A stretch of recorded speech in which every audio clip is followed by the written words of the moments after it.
Some moments blindside you so fast that your breath leaves your body before your mind even catches up. For Marcus, that moment came the instant he pulled into the community parking lot with a brand new pink Porsche 911, his anniversary gift for his wife Lila. It should have been the year's happiest surprise, a celebration of love and hard work. Right. But instead, it became the spark that dragged him into one of the most humiliating racially charged confrontations he had ever experienced before. The engine even cooled. A woman stormed down the sidewalk like she owned the world, perfectly curled blonde hair, oversized sunglasses, and a beige tracksuit that screamed entitlement. The type the neighborhood jokingly called a Karen, except this one wasn't a joke. She pointed at the Porsche as if it were stolen property, her voice already rising, her body shaking with indignation. What Marcus didn't yet know was that this woman would stop at nothing to take what wasn't hers, that a simple gift, meant to bring joy, would unravel layers of prejudice, entitlement, and rage buried beneath her polished suburban smile, and soon Marcus would face a choice that could change the entire community. Watch until the end. Wait a second, let us know where you're watching from in the comments, and make sure to subscribe for more powerful and inspiring stories just like this one. Marcus had always been quiet, steady, and hardworking, the kind of man who didn't chase attention but earned respect through consistency. He and Lila had moved into this suburban neighborhood 3 years earlier, hoping to give their daughter a safe environment and good schools. They both worked demanding jobs. Marcus was a senior architect, often spending long nights finalizing designs, while Lila was a pediatric nurse who comforted children in their most challenging moments. Money didn't come easy, but through discipline and sacrifice, they built a life. They were proud of. Their neighborhood was beautiful, fresh lawns, trimmed hedges, shiny SUVs, but beneath its calm appearances lived subtle tensions, little comments from neighbors, assumptions. The "are you sure you live here" looks from dog walkers. Marcus tried not to internalize them, assuming things would get better with time, but some people didn't change. One of them was Karen, their self-appointed neighborhood watchdog.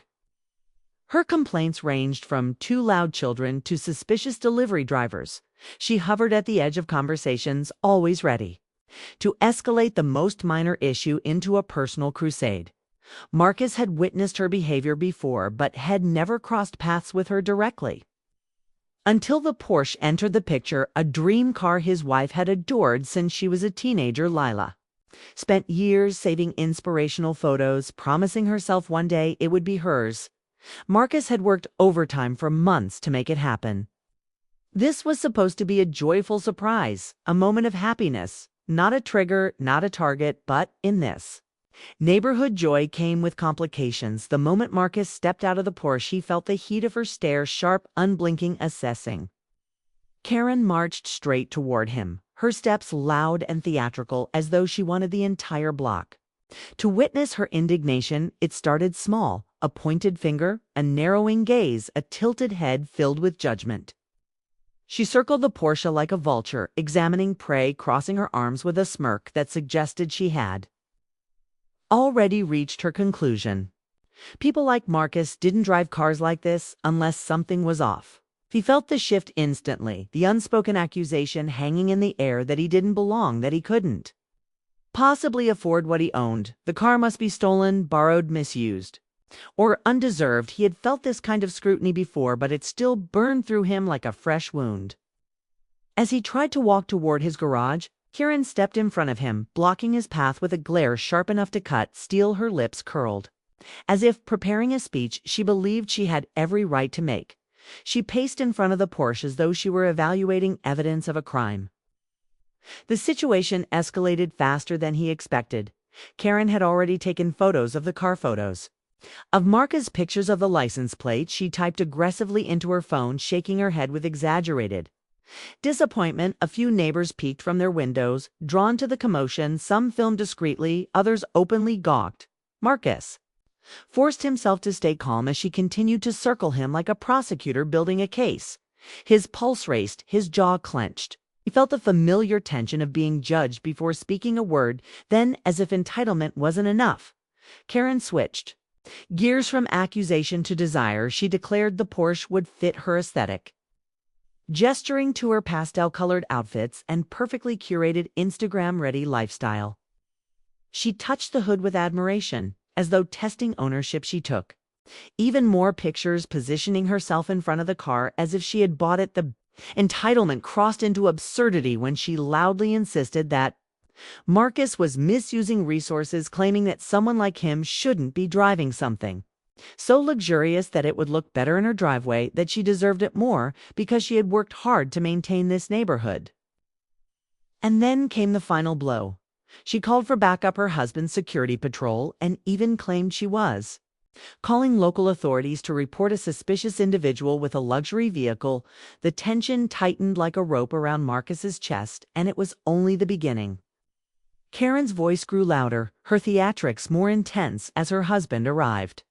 Carrying the self-importance of someone used to getting his way, they walked onto Marcus's property without hesitation, standing inches from the Porsche as though preparing to claim it.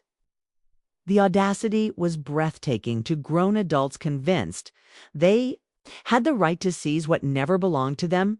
Security patrol pulled into the street with flashing lights, not real police, but enough to attract attention. They stepped out with an air of authority, immediately gravitating toward Karen as she pointed dramatically at Marcus, weaving a web of false accusations. She portrayed herself as a victim, insisting that Marcus was posing a threat, refusing to comply, and making her feel unsafe. Marcus felt something inside him break, not anger, but exhaustion. The kind that comes from years of being treated like a threat for simply existing. More neighbors came outside, some whispered, some recorded, but no one intervened. As Karen pushed her false narrative, her husband attempted to open the Porsche door, triggering the alarm that shattered the tense silence. The blaring sound cut through the air, drawing gasps and scattering the illusion of control.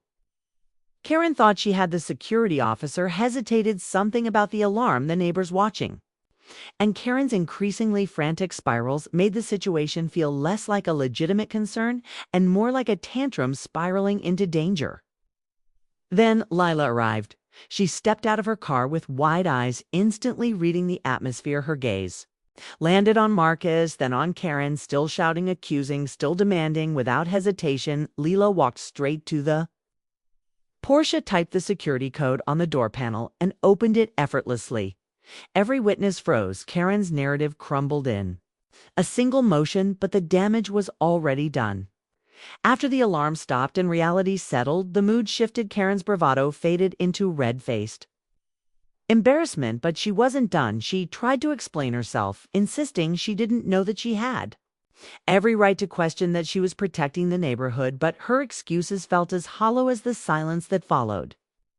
The security patrol backed away, scribbling something in their report but offering no apology. Karen's husband tugged her arm, pulling her toward home as neighbors whispered. The facade of perfection she wore every day cracked, revealing something small and fragile beneath the entitlement. Marcus opened the garage door and guided the Porsche inside, the symbol of love, now weighed down by the memory of an injustice he never asked for. Lila squeezed his hand, grounding him. She could see the ache in his eyes, the hurt of being treated like an intruder in his own home. In the days that followed, the neighborhood buzzed with talk about what had happened. Some offered quiet support, others avoided eye contact. But one thing was clear: the incident had forced uncomfortable truths into the open. Truths about bias, entitlement, racism, wrapped in the language of concern. For Marcus and Lila, the moment became a reminder that no matter how hard they worked or how much they achieved, some people would still try to diminish them. But they refused to shrink. They refused to apologize for their success, their presence, or their joy, because what happened wasn't just about a car. It was about the deeper question. Why do some people feel entitled to control what they do not own and judge those they do not understand?